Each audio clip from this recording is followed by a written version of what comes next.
Hi, this is Richard Fields with this week's Report from the Fields. On a personal level, there are two ways to win friends and influence people. One, force. Be my friend or I'll beat you up.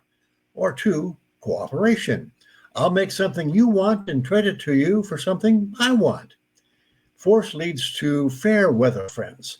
Once the perception of being able to deliver on that threat of force recedes, friends quickly disappear.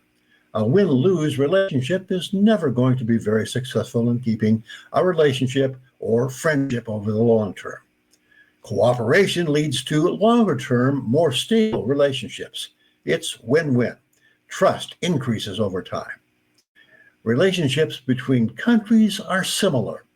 If a country has a large and powerful enough military, it can intimidate smaller nations into being friends, or it can offer an olive branch of cooperation, free trade, and easy immigration and emigration policies.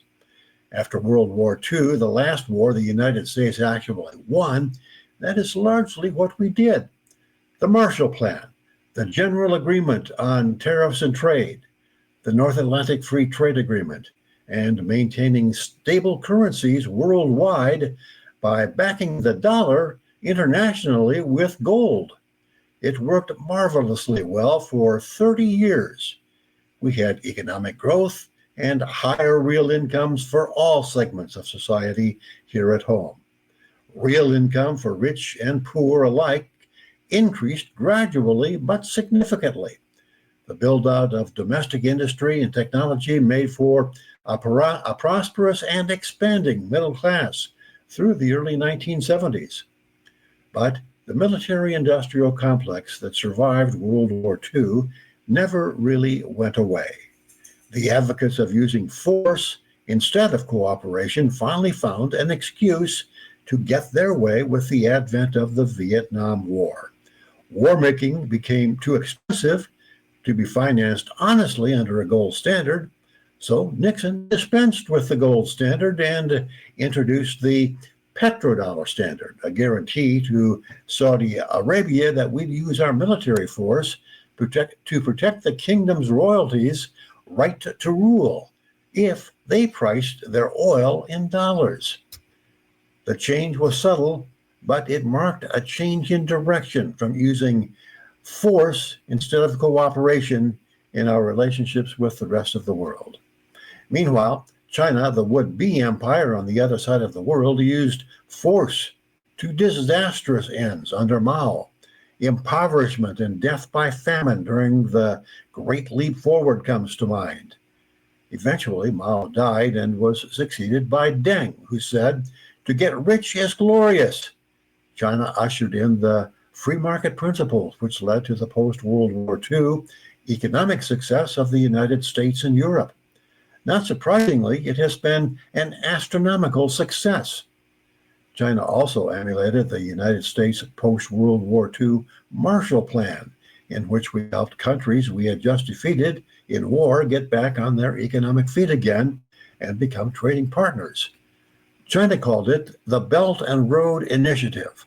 Among many other low-cost infrastructure loans to developing nations, they built a literal road across Kazakhstan, Uzbekistan, and Turkmenistan in Central Asia, linking China by land with Europe. I recently traveled on that road. It's a very fine four-lane highway.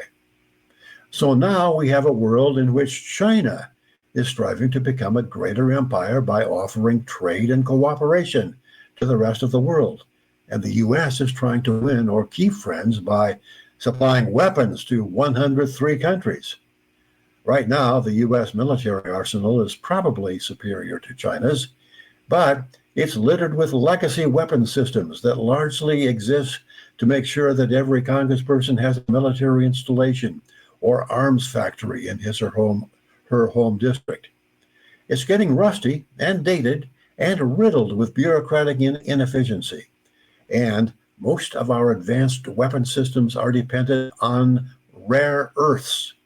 They're actually not rare, but they are dirty and difficult to process. And guess who processes 90% of them? That's right, China. We have a diplomatic system that has resorted to using force to keep our friends. China has progressed to a system that uses cooperation, easy credit, and free trade to establish and keep friends. Meanwhile, we have a president who pulls tariff policy out of his rear orifice, but on trade, China holds the trump card, no pun intended.